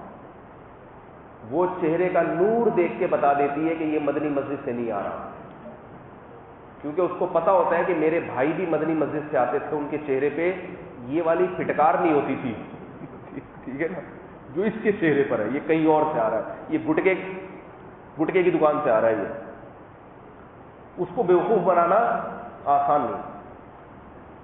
ایک آدمی شراب پی کے گھر آیا نا ایسے نشے میں ٹن، اب اس کو ڈر لگ رہا تھا بیوی سے کہ یار بیوی بولے گی پھر پینے پہ لانے کا شغف رکھا اس نے. بیوی نے کہا کہاں گیا تھا بتا، اس نے بولا مدنی مسجد گیا تھا میں. دیر ہو گئی, حضرت کا بیان تھا, مولانا قاری جمیل صاحب کا بیان تھا, آپ کو پتہ کیسا زبردست بیان ہوتا ہے, لمبا بیان تھا, سنتے سنتے 2 بج گئے, اب آ رہا ہوں میں. آتے ہی لیپ ٹاپ کھول کے بیٹھ گیا, یعنی بیوی سے کہا میں لیپ ٹاپ پہ بیان سنوں گا ان کا, تھوڑا سا رہ گیا تھا. بیوی پھر لیپ ٹاپ کھول کے, بیوی نے کہا مجھے پتہ ہے کہ تو شراب پی کے آ رہا ہے. میرے کیسے پتہ ہے, میرے منہ سے بدبو آ رہی ہے. کہہ رہی ہے کم بخت, یہ اٹیچی کیس ہے, یہ لیپ ٹاپ نہیں ہے جو تو کھول کے بیٹھا ہوا ہے. بریف کیس کھول کے بیٹھا ہوا تھا اور کہہ رہے میں لیپ ٹاپ کھول کے بیٹھا ہوا ہوں. تو یہ حساب کتاب ہوتا ہے. ایک آدمی نے شراب پی ہوئی تھی, یہ شرابی بڑے عجیب ہوتے ہیں, شراب پی ہوئی تھی تو فائر بریگیڈ کے عملے میں تھا نا وہ. جیسے ہی شراب پی کے نا دماغ ایک دم خراب ہو جاتا ہے نا آدمی کو, اور طاقت بہت آ جاتی ہے. اس کو اس کے آفیسر نے بولا جا بھائی, جا کے اوپر سے آگ لگی ہوئی ہے, جا کے لوگوں کو پھینک نیچے. اب یہ کیا دھڑا دھڑ پبلک کو نیچے پھینک رہا ہے, اٹھا کے پھینک رہا ہے, دیکھ ہی نہیں رہا. لوگ چیخ رہے ہیں ابے نہیں پھینک. بولا کیوں نہیں پھینکوں, آگ لگی ہوئی ہے, کیوں نہیں پھینکوں. اٹھا کے پھینکا تو نیچے سے آواز آئی, بھائی جتنے آگ بجھانے والے تھے نا فارغ, وہ سارے تو نے نیچے پھینک دیے. جو آگ بجھانے کے لیے گئے ہوئے تھے نا فائر بریگیڈ کا عملہ, اپنا ہی عملہ, وہ سارا تو نے اٹھا کے نیچے پھینک دیا. تو شرابی ایسا ہوتا ہے. تو بیوی کو بیوقوف بنانا بڑا مشکل کام ہوتا ہے, اس میں وہ سب ہوشیاریاں سمجھ جاتی ہے, الو بنا رہا ہے. تو یہ ذمہ داریاں سے, ٹینشنوں سے, پھر بیماریاں ہیں, پھر اولاد کی بیماریاں, اولاد کے خرچے. تو اللہ کے رسول صلی اللہ علیہ وسلم نے اپنے طرز زندگی میں بتا دیا کہ شریف آدمی, عزت دار آدمی اسی زندگی کو اختیار کرتا ہے, اور اس پہ جو پریشانیاں آتی ہیں اس پہ اللہ کی طرف سے جو اجر ملے گا قیامت کے دن, بہت اجر ملے گا. کتنے لوگ ہیں, بیوی بیمار تھی, ساری زندگی اس کی خدمت کی انہوں نے. ایسے لوگ ہیں ہمارے علم میں, کو فالج ہو گیا, کوئی خدمت والا نہیں ہے, شوہر نے خدمت کی ساری زندگی. ہمارے محلے میں ایک بزرگ رہا کرتے تھے, 20 سال انہوں نے اپنی بیوی کی خدمت کی ہے, 20 سال. حالانکہ اصل میں تو عورت کو حکم ہے نا شوہر کی خدمت کرے, لیکن بیچاری کو کوئی بیماری آ گئی, بستر پہ پڑ گئی. تو ہم یہ کہا کرتے تھے, سب محلے والے کہتے ہیں یار یہ اس آدمی نے 20 سال بیوی کے, حتیٰ کہ اس کی قضائے حاجت اور اس کی نجاست بھی صاف کی ہے. کتنا بڑا اجر ہے قیامت کے دن. کسی کی بیٹی کو تم نے اس طرح سے پالا ہو. لوگ تو کہتے ہیں, سسرال والے عام طور پہ کہہ دیتے ہیں چھوڑو یار طلاق دے کے فارغ کرو, کیا ہے ٹینشن پال لی اپنے لیے. لیکن اپنی بیٹی کے بارے میں اگر آپ کا داماد آپ کی بیٹی کو اس طرح سے پالے, بار بار سلام کرو گے نا اس کی عظمت. ایک اور صاحب ہے, ان کی زوجہ 20 سال سے نفسیاتی پاگل ہے, بالکل پاگل ہے. میں نے ایک دن ان سے پوچھا کہ آپ کو لوگوں نے کہا نہیں کہ اس کو طلاق دے دو. کہتے ہیں مجھے میرے رشتہ داروں نے کہا. بڑے ظالم لوگ ہوتے ہیں, بجائے نیکی کی ترغیب دینے کے لوگ الٹے مشورے دیتے ہیں. قرآن مجید میں آتا نا ولا یحض علی طعام المسکین, برا آدمی لوگوں کو, مسکینوں کو کھانا کھلانے کی ترغیب نہیں دیتا. میں حیران ہوتا تھا بھائی کھانا نہ کھلائے لیکن ترغیب کا کیسے. پتہ چلا برائی اصل جو برے ہوتے ہیں نا وہ نہ خود کھلاتے ہیں نہ دوسروں کو کھلانے دیتے ہیں. تو اب رشتہ دار کہہ رہے ہیں چھوڑ دے طلاق دے دے. مجھے خود بتا رہے, کہہ رہے میں نے کہا پھر کیوں نہیں دیا آپ نے. کہہ رہے میں نے کہا یار یہ بھی کسی کی بیٹی ہے, پاگل ہے, نفسیاتی ہے, کوئی بات نہیں اس کا میں علاج کراتا رہوں گا. 20 سال سے اس کو نکاح کیا انہوں نے, ایک اور شادی کی, مگر اس کو چھوڑا نہیں ہے, اس کو رکھا, اس کے سارے علاج, اس کے سارے خرچے. یہ عزت دار آدمی کی علامت ہوتی ہے کہ بھئی جب ایک معاہدہ ہو گیا اس کو اپنے گھر لے آئے, تو جب تک اس کا قصور نہیں ہوگا طلاق نہیں دوں گا. قصور اس کا نہیں ہے, بیماری ہو. اور ایسے بے شرم بھی ہیں, ہمارے پاس تو ہر قسم کے کیس آتے ہیں. ایسے بے شرم بھی ہیں, بیوی بیچاری بیمار ہو گئی تو اس کو تانے دے رہا ہے, ارے میری قسمت خراب نکلی, تو آ گئی نا میرے گھر آ کے, بیمار ہو گئی, میں نہیں تیرے خرچے اٹھا سکتا, میں نہیں تیرا علاج کر سکتا, دفع ہو جائے یہاں سے. اور باپ نے بھی دروازے بند کر لیے کہ بھئی اگر طلاق دی تو میں گھر میں نہیں آنے دوں گا. وہ بیماری میں سڑ رہی ہے, مجھے فون کر کے بتا رہی ہے کہ یہ حالات ہے, میں کیا کروں. تو اس کے شوہر پہ عذاب آئے گا کہ نہیں آئے گا. اس کو تانے دے رہے ہو, بھائی تمہیں اللہ نے صحت دے دی, تم اللہ کا شکر ادا کرو, شکر ادا کرو. اب کوئی بیمار ہے اس کو بیماری کے تانے نہ دو. نبی صلی اللہ علیہ وسلم نے فرمایا لا تظہر الشماتۃ لاخیک, کبھی کسی کی برائی پہ خوش نہ ہو, اس پہ تانے نہ دو اس کو, اس لیے کہ اگر تم نے تانا دیا تو اس بات کا ڈر ہے کہ اللہ اسے شفا دے دے اور تمہیں اس بیماری میں مبتلا کر دے. بعض لوگ کسی نابینا کو دیکھ کے مذاق اڑاتے ہیں, کسی لنگڑے کو دیکھ کے اس کا مذاق اڑاتے ہیں. تو اللہ کے نبی نے ڈرایا ہے ایسا نہ ہو کہ اللہ اسے نجات دے دے اور تمہیں اس عذاب میں ڈال دے. اس عمل سے خواتین بھی یہ بہت کرتی ہیں. کوئی بدصورت عورت ہے اس کا مذاق اڑاتی ہیں, چڑیل جیسی ہے اور میک اپ کر کے آتی ہے شکل چڑیلوں جیسی. ہم نے بھی بچپن میں عورتوں سے بڑی بڑی باتیں سنی ہیں نا, ہنستی کیسے ہے, اپنے آپ کو کیا سمجھتی ہے, تانے دے کے. تو بھائی وہ جو اس میں قدرتی عیب ہے, اس قدرت وہ تو قدرت نے رکھا نا عیب, اس کا مذاق کیوں اڑا رہے ہو؟ تو اس سے نقصان کیا ہوگا؟ اللہ کے نبی نے فرمایا اللہ تمہیں اس عیب میں ڈال دے گا, یہ امکان ہے, اور اسے اس عیب سے بچا لے گا اللہ تعالیٰ. تو یہ اس عمل سے ہمیں حکمت معلوم ہوئی رسول اللہ صلی اللہ علیہ وسلم کے عمل سے, کہ بھائی جب زیادہ ہوتی ہیں تو پھر ان میں آپس میں تھوڑا بہت چپکلش ہوتا ہے, مگر اس کے باوجود نبی صلی اللہ علیہ وسلم نے نکاح کیا اور بتایا کہ بھائی اس پہ بھی برداشت کرنے پہ کیا ملے گا, قیامت کے دن اجر ملے گا, تو اس پہ پریشان نہیں ہونا چاہیے. چوتھی بات ہمیں یہ پتہ چلی کہ رسول اللہ صلی اللہ علیہ وسلم نے جو زوجہ کو خوش کرنے کے لیے شہد کو اپنے اوپر حرام کر دیا تھا, بلکہ اس سے پہلے ایک فقہی نقطہ پتہ چلا, امام ابو حنیفہ رحمہ اللہ تعالیٰ نے اسی آیت سے استدلال کیا ہے کہ اگر کسی حلال چیز کو اپنے اوپر حرام کر دو تو یہ قسم ہے, اور اس پہ توڑنے پر قسم کا کفارہ ہے. کیوں؟ قرآن مجید نے کیا کہا, لما تحرم ما احل اللہ لک, نبی نے کیا کہا تھا, آج سے شہد مجھ پہ حرام. تو اللہ نے اس عمل کو کیا کہا کہ اللہ نے حکم دیا کہ اپنی قسم توڑ دیں. تو پتہ چلا جب کوئی شخص یہ کہے کہ یہ چیز مجھ پہ حرام ہے تو یہ قسم منعقد ہو جائے گی. اب اگر اس چیز کا استعمال کرے گا تو قسم کا کفارہ ادا کرنا پڑے گا. یہ مسئلہ بھی اس آیت سے ہمیں پتہ چلا. لیکن یہ دوسری چیزوں کے بارے میں, اگر کوئی بیوی کو اپنے اوپر حرام کر لیتا ہے کہ یہ میری بیوی مجھ پہ حرام ہے, تو پھر ہمارے عرف میں یہ طلاق کے معنی میں استعمال ہوتا ہے. اس سے ایک طلاق واقع ہو جائے گی اور طلاق بھی بائن ہوگی, مرد کو رجوع کا حق نہیں ہوگا. کسی مرد نے اپنی بیوی کو کہہ دیا تو مجھ پہ حرام ہے, تو ایک طلاق ہوگی اور نکاح ختم ہو جائے گا, دوبارہ نکاح ہوگا. اور 3 دفعہ کہہ دیا حرام ہے حرام ہے حرام ہے تو 3 طلاقیں واقع ہو جائیں گی. تو اس لیے کہ آپ کا یہ نہ سمجھے قسم کا کفارہ ہے تو جا کے ایسے آرام سے کہتے بھائی, اس بیوی کے معاملے میں الگ مسئلہ ہے اور عام چیزوں کے معاملے میں الگ مسئلہ ہے.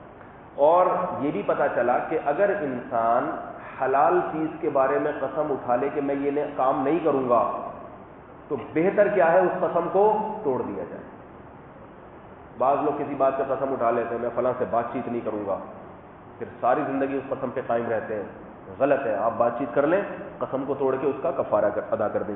رسول اللہ صلی اللہ علیہ وسلم نے فرمایا, من حلف علی یمین ثم رأى غیرها خیرا منها فلیکفر عن یمینہ ولیأتی بما حلف, او کما قال صلی اللہ علیہ وسلم, کہ جس شخص نے کسی بات پہ قسم اٹھائی پھر اس کو خیال ہوا کہ یار یہ مناسب یہ ہے کہ یہ میں کام کر لوں, تو آپ نے فرمایا اس کو چاہیے کہ وہ قسم توڑ دے اور کفارہ ادا کر دے. نامناسب بات ہے یا حلال چیز ہے تو اس میں قسم کو پورا کرنا لازم نہیں ہے, مگر توڑے کا کفارہ بہرحال ادا کرنا پڑتا ہے. کفارہ بتاتا ہوں ابھی. قسم کا کفارہ ہے, قرآن مجید نے بیان کیا ہے, 10 غریبوں کو 2 ٹائم کا کھانا. یہ اس پہ شارٹ کلپ بھی بنا دیں بھائی قسم کے کفارے پر. قسم اٹھا کے توڑ دی, توڑنے کے بعد کفارہ ہوگا. توڑنے سے پہلے اگر کفارہ ادا کر دیا نا اور پھر قسم توڑی تو پھر دوبارہ سے ادا کرنا پڑے گا. تو قسم کا کفارہ ہوتا ہے قسم توڑنے کے بعد. وہ ہے کیا؟ 10 غریبوں کو 2 ٹائم کا کھانا. نہیں آ رہی بات ہے؟ صبح ناشتہ کرا دیں پیٹ بھر کے اور رات کا ڈنر کرا دیں پیٹ بھر کے, یا لنچ کرا دیں پیٹ بھر کے اور رات کا کھانا کھلا دیں پیٹ بھر کے. 10 غریبوں کو 2 ٹائم کا کھانا. غریب میں بالکل دودھ پیتا چھوٹا بچہ وہ نہیں چلے گا, ٹھیک ہے نا. ایسا نہ ہوگا اسے 3 سال کے بچے اٹھا کے لے آئیں اور ایک روٹی سب کو ایک لقمہ بانٹ دیں. تو چھوٹا بچہ نابالغ بھی چل جائے گا مگر کھانے والا ہو وہ. 10 غریب 2 ٹائم کھانا. اگر یہ بھی جائز ہے کہ 10 غریبوں کو 1 ٹائم کا کھانا ظہر کا کھلا دیا, اگلے دن دوبارہ ظہر کا کھلا دیا ان کو, یعنی ایک ہی دن میں 2 ٹائم ضروری نہیں ہے, بلکہ ایک دن میں آج کھلایا اگلے دن میں بھی, لیکن انہی غریبوں کو کھلانا پڑے گا. 1 ٹائم کا کھانا الگ غریبوں کو کھلایا, اگلے ٹائم کا کھانا دوسرے غریبوں کو, پھر کفارہ ادا نہیں ہوگا. بات آ رہی ہے سمجھ میں؟ جن غریبوں کو 1 ٹائم کا کھلایا انہی غریبوں کو دوسرے ٹائم کا بھی کھلانا پڑے گا. یہ بھی جائز ہے. تیسری صورت یہ بھی جائز ہے کہ ایک ہی غریب کو 20 ٹائم کا کھانا کھلا دیں. لیکن 20 دنوں میں یا 10 دنوں میں تقسیم کر کے. جیسے کوئی غریب آدمی ہے جس کا نام ہے زید, آپ نے اس کو دوپہر کا کھانا بھی کھلایا, رات کا بھی کھلا دیا. اگلے دن جب آپ اسی زید کو دوپہر اور رات کا کھلاؤ گے تو وہ شریعت کی نظر میں دوسرا غریب شمار ہوگا. نہیں آ رہی بات. تیسرے دن پھر اسی زید کو کھلا دو تو وہ تیسرا غریب شمار ہوگا. چوتھے دن پھر اسی زید کو کھلاؤ گے تو وہ چوتھا غریب شمار ہوگا. لیکن ایک ہی دن میں اگر زید کو 10-20 آدمیوں کا کھلا دیا تو وہ ایک ہی شمار ہوگا.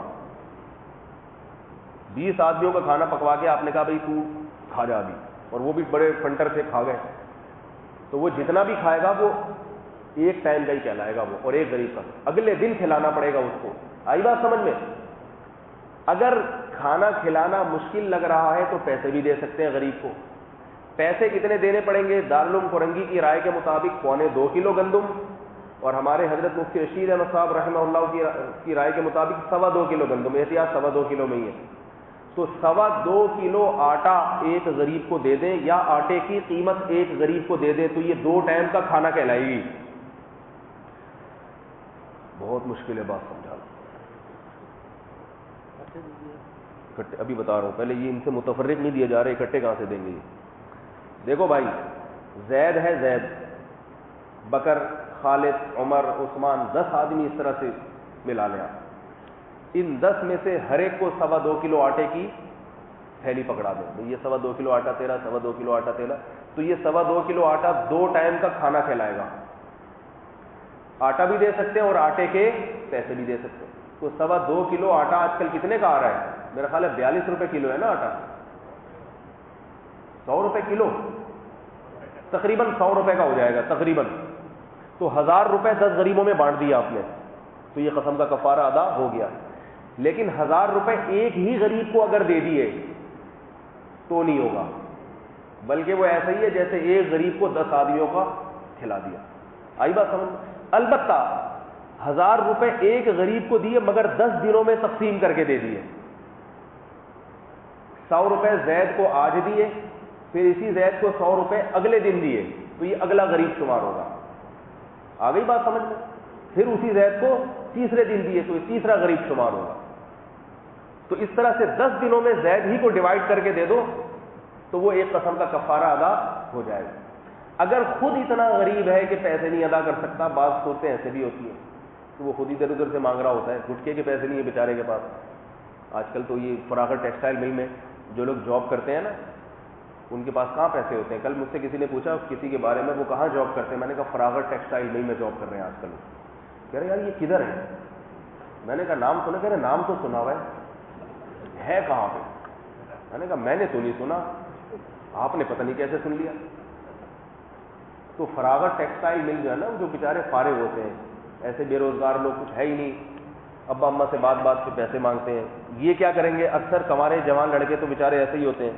تو پھر اگر کھانا کھلانے کی قدرت نہیں ہے, پھر 3 روزے لگاتار رکھے. یاد رکھو قسم کا کفارے میں پہلے کھانا اور یہ فدیہ ہے جو میں نے بتایا نا 2.25 کلو آٹا یا اس کی قیمت, اس کی قدرت نہیں ہے تو پھر 3 روزے لگاتار رکھے. سمجھ رہے ہو بات کو؟ اگر قدرت تھی کھانا کھلانے کی اور روزے رکھ لیے تو کفارہ ادا نہیں ہوگا. تو روزے رکھے. ہاں روزے رکھنے کے بعد کہیں سے پیسے آ گئے پھر دوبارہ ادا کرنے کی ضرورت نہیں ہے, بس وہ ادا ہو جائے گا. تو یہ قسم کا کفارہ ہے اگر کسی سے قسم ٹوٹ جائے. اچھا بعض دفعہ قسم ٹوٹتی نہیں ہے, انسان سمجھتا ہے کہ ٹوٹ گئی. مثال کے طور پر آپ نے قسم اٹھائی, خدا کی قسم میں یہ کام ضرور کروں گا, اور اس میں ٹائم نہیں مینشن کیا, اس میں کب کروں گا یہ نہیں بتایا. بعد میں آپ کا ارادہ بن گیا میں یہ کام نہیں کر رہا, تو قسم نہیں ٹوٹی. قسم کب ٹوٹے گی؟ موت کے وقت. آئی بات سمجھ میں؟ کیونکہ آپ نے کوئی وقت تو متعین نہیں کیا تھا نا. مثال کے طور پر آپ نے کہا میں فلاں پٹھان ہوٹل کے 6 پراٹھے کھاؤں گا, اللہ کی قسم کھاؤں گا. ایک مثال, آج کل لڑکے اسی قسم کی قسمیں اٹھاتے ہیں, اور کوئی ڈھنگ کی قسم تو اٹھاتے نہیں, میں MSc میں پہلی پوزیشن حاصل کروں گا اللہ کی قسم. اس طرح کی قسمیں نہیں ہوتی آج کل. یہی ہوتا ہے تو یہ کر کے دکھا, میں یہ کر کے دکھاؤں گا. تو اور بھی ہوتی ہیں, وہ پھر مناسب نہیں ہے. اور بھی ہوتی ہیں, وہ لڑکے سمجھتے ہیں کہ اس قسم کی قسمیں آج کل اٹھاتے ہیں, فلانی والی کو پٹا کے دکھاؤں گا, یہ آج کل بہت چل رہی ہے مارکیٹ میں. صحیح ہے نا؟ ابے تو کر کیا سکتا ہے. پہلے جب کسی کو چیلنج کیا جاتا تھا نا جوان آدمی کو, تو کر کیا سکتا ہے, تو بتاتا تھا کہ میں ناریل کے پیڑ پہ چڑھ کے دکھا سکتا ہوں, میں کھجور کے پیڑ پہ چڑھ سکتا ہوں, میں فلاں کیٹو پہاڑی کو عبور کر سکتا ہوں, میں یہ کر سکتا ہوں. آج کل لڑکے جب ایک دوسرے کو چیلنج کرتے ہیں نا یونیورسٹی میں, تو کیا کر سکتا ہے, تو فلانے کو پٹا سکتا ہے, تو وہ یہ میں فلاں کو پٹا کے دکھا سکتا ہوں. یہ آج کل کلچر چل رہا ہے ہمارے معاشرے میں, گھٹیا ہو گئے نا. جو جوان آدمی کے جو کرنے کے کام تھے بہادری کے, وہ تو ہوتے نہیں ہیں, یہ نیچ حرکتیں چل رہی ہیں اور اسی کو چیلنج بھی قبول کرتے ہیں. تو جو انسان کے غیر خاندانی ہونے کی دلیل ہے, تو یہ غیر خاندانی چیلنج قبول کرتے ہیں. تو آپ نے یہ قسم اٹھائی تھی میں یہ کھا کے دکھاؤں گا, لیکن اس کا کوئی وقت متعین نہیں تھا. تو جب مرنے لگو گے تو پتہ چلے گا کہ آپ نے یہ کھا کے ابھی تک نہیں دکھایا. تو مرتے وقت پھر وصیت کرنا لازم ہے کہ بھائی جب میں مر جاؤں تو میرے سرکے میں سے یہ قسم کا کفارہ ادا کر دینا. مرنے سے پہلے ادا کریں گے وہ ادا نہیں ہوگا, کیونکہ مرنے پہ پتہ چلے گا کہ بھائی یہ اس نے قسم پوری نہیں کی ہے. تو یہ تو قسم کے احکام تھے. بس آخری نقطہ بیان کر کے اپنی بات ختم کرتا ہوں. اور آخری بات اس حدیث سے, اس واقعے سے ہمیں یہ پتہ چلی کہ زوجہ کو خوش رکھنا تو اچھی بات ہے, مگر بیوی کے کہنے میں آ کے اسے خوش کرنے کے لیے اپنے اوپر حلال چیزوں پہ پابندی نہیں لگانی. جو چیزیں اللہ نے جائز قرار دی ہیں, عورت کو حق نہیں ہے کہ مرد کو اس سے روکے. آج بہت ساری جائز چیزوں میں عورتیں پابندیاں لگاتی ہیں, یہ نہیں کرو, وہ نہیں کرو, یہ نہیں کرو. اپنی بہن پہ خرچہ کر رہا ہے, وہ نہیں کر رہی. بعض چیزیں تو صرف جائز نہیں ہے, ثواب کی چیزیں ہیں. ماں باپ پہ خرچہ کر رہا ہے, بہن بھائیوں پہ خرچہ کر رہا ہے, ان کا خیال کر رہا ہے, اور بیوی کے حقوق بھی ادا ہو رہے ہیں, تو پھر بھی وہ نہیں ادھر کیوں خرچ کر رہے ہو, میرے اوپر کیوں نہیں خرچ کر رہے سارے. تو بھائی ان چیزوں میں اللہ نے بتا دیا کہ جب شہد پر پابندی نہیں لگا سکتے بیوی کو خوش کرنے کے لیے, کیونکہ یہ عورت کے گویا کے بیوقوف ہونے کی دلیل ہے. امہات المومنین نے جو مطالبہ کیا اس میں تو ان کی حکمت تھی, اس میں تو حکمت یہ تھی, محبت اور غیرت تھی. آج جو عورتیں کرتی ہیں نا, اس میں تو کوئی اس کی لاجک ہی نہیں ہوتی. تو اللہ نے بتا دیا کہ بھائی جائز چیزوں میں اللہ نے تمہیں اجازت دی, تم کر سکتے ہو اس کو. عورت کی ایسے مطالبے جو غلط مطالبے ہیں ان کو پورا نہ کرو. اللہ نے تمہیں اگر قسم بھی کھا لی ہے تو اس قسم کو بھی توڑ دو. اور بہت سارے اسباب ملتے ہیں انشاءاللہ, پھر اگلے درس میں اس پر میں تفصیلی بیان کروں گا. گلا بھی بہت زیادہ خراب ہے, کوئی سوال کی پرچی نہیں ہے آج. اچھی بات ہے. پچھلی دفعہ ایک سوال رہ گیا تھا, کیا تھا وہ؟ یہ ہو گیا مسئلہ قرآن موبائل والا. موبائل پہ قرآن مجید کے لیے وضو ضروری ہے یا نہیں, یہ مسئلہ بہت سے لوگ پوچھتے ہیں. تو موبائل پہ جب قرآن مجید پڑھتے ہیں اس کے لیے وضو ضروری نہیں ہے, کیونکہ موبائل میں قرآن مجید ہوتا ہی نہیں ہے. جو آپ موبائل کے ایپ سے جو ڈاؤن لوڈ کرتے ہیں نا قرآن مجید, تو یہ قرآن کی شکل میں نہیں ہوتا, ڈیجیٹل فارم میں ہوتا ہے. جب آپ بٹن آن کر کے اسکرین پہ لاتے ہیں تو بالکل ایسے جیسے آئینے کے سامنے آپ قرآن مجید لے آئیں. تو اصل قرآن کو تو ہاتھ نہیں لگا سکتے, مگر شیشے میں جو عکس نظر آ رہا ہے اس کو آپ بغیر وضو ہاتھ لگا سکتے ہیں. تو ایسا ہی قرآن جب موبائل یا ٹیب کی اسکرین پہ آتا ہے یا کمپیوٹر کی اسکرین پہ آتا ہے تو وہ عکس ہوتا ہے, اوریجنل قرآن نہیں ہوتا. لہذا اس عکس کو آپ ہاتھ لگا سکتے ہیں بغیر وضو بھی. البتہ بہتر اور افضل یہی ہے کہ بغیر وضو ہاتھ نہ لگایا جائے, کیونکہ شکل اس کی بالکل اوریجنل قرآن جیسی ہوتی ہے. افضل یہی ہے. سبحانک اللہم و بحمدک نشہد ان لا الہ الا انت نستغفرک و نتوب الیک.